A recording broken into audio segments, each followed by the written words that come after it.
What if I told you that the worst thing you could do for your hair after 50 is to keep colouring it? And here's the kicker. Most women who try to go grey end up quitting, but not because of the grey itself, but because they made a few common mistakes that totally ruined the look. In this video, we're breaking down the correct, elegant way to transition to grey hair, step by step, without the awkward grow out, the skunk stripe, or looking like you gave up. Stick around because I'll also reveal the number one mistake women over 50 make when going grey, and it's not what you think.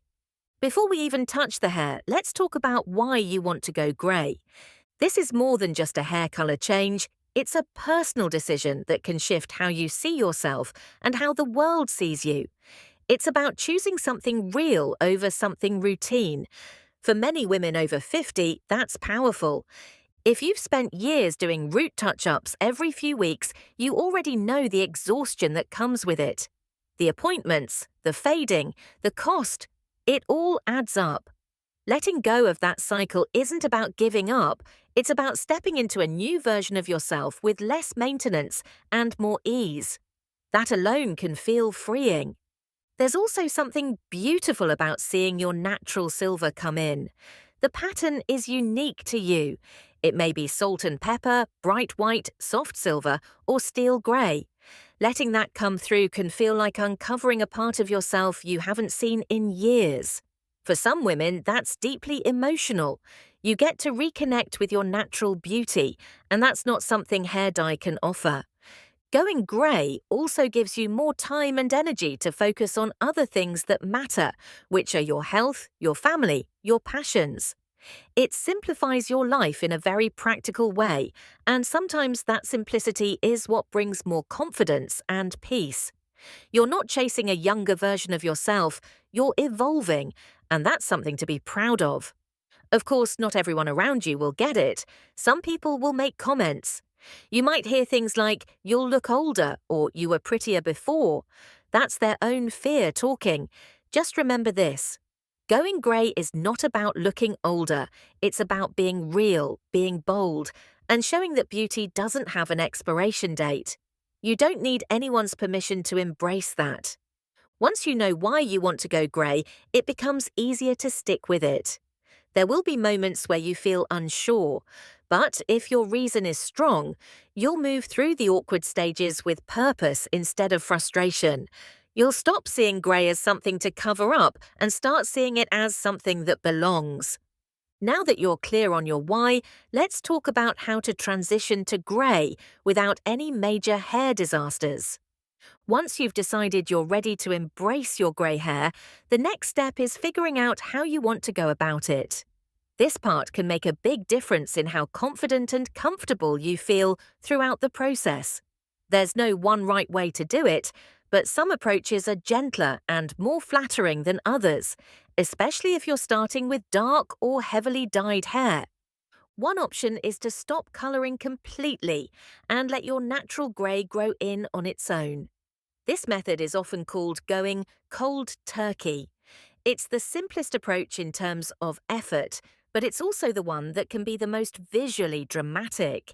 When your roots begin growing in, they'll stand out against your existing colour, especially if your hair is dyed dark brown, black, or even red.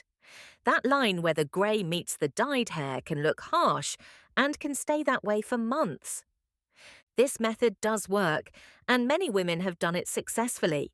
It can be empowering to just let go of all the colouring and see the real you come through. But it also takes patience, because there will be a long period where your hair might feel uneven or messy. Some women feel fine with that, while others find it difficult to walk around feeling unfinished or constantly tempted to dye it again.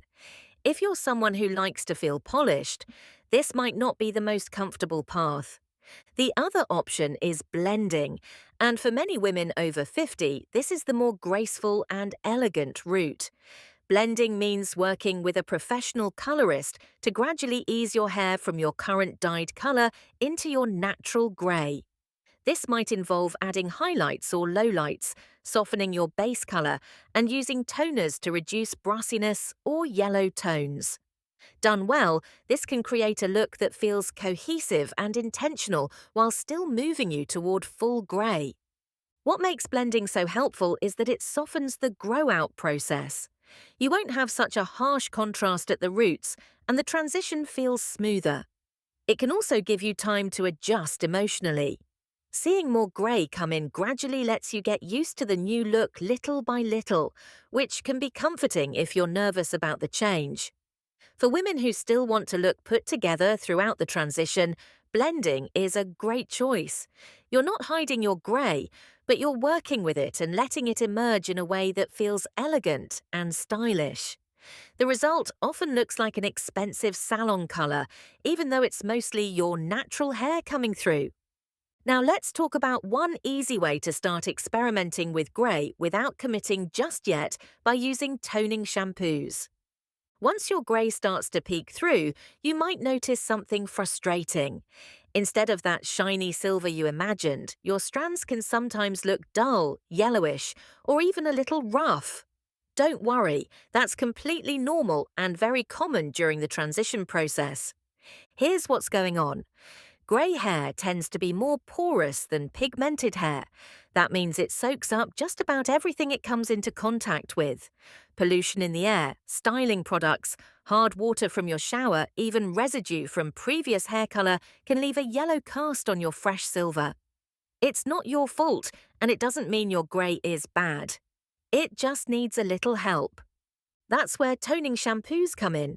These are specially designed to brighten grey or silver hair and cancel out those unwanted yellow or brassy tones. The most popular ones are purple or blue shampoos, depending on your hair's undertone. The pigments in these shampoos work by neutralizing warm tones, so your grey looks cleaner, cooler, and more vibrant. One favorite is Fanola No Yellow, which is strong and super effective. L'Oreal's Silverline is another great option. It's gentler, but still does the job. You don't need to use these every time you wash your hair. Once a week is usually enough to keep your grey fresh and toned without going overboard. Using them too often can give your hair a bluish or lavender tint, which some women actually love, but it's not for everyone. The best part? These shampoos let you start honouring your grey without a major commitment. Even if your roots are just coming in, a good toning shampoo can help them look shinier and more intentional. It's a small change that makes a big difference in how you feel when you look in the mirror. Now let's move into something that a lot of women accidentally get wrong, and it's the one thing that can make your grey journey feel frustrating instead of freeing. Don't ditch the haircuts. When you're in the middle of growing out your colour, it can be tempting to just let your hair do its thing. A lot of women decide to stop colouring and also stop cutting, thinking they'll just tough it out until the grey takes over. But here's the reality. If you let your hair grow without trimming or shaping it, things can get rough pretty quickly. Dry ends, uneven layers, and that in-between look can make your hair feel messy, even if the colour is coming in beautifully. This is where a lot of women start second-guessing themselves. They look in the mirror and feel like the transition is making them look tired or unkempt. And that's not because of the grey. It's because the cut isn't keeping up with the change. A regular trim every 6 to 8 weeks can completely change how your grey transition looks. You don't have to go short unless you want to, but keeping your ends clean, adding some face framing layers, or even shaping your neckline helps your hair look styled instead of ignored. It makes a huge difference. If you're feeling a little daring or just want to speed things up, a pixie cut is a fantastic option. It's bold, modern, and it lets the grey take centre stage in a super chic way. And let's be honest, pixies on silver or white hair look absolutely stunning when they're cut well. They draw attention to your eyes, your cheekbones, and they give off this confident, low-maintenance vibe that's hard to beat. Even if you prefer longer hair, keep in mind that grey needs a bit more movement and life to look its best. Heavy, flat styles can drag your face down and make you feel older than you are.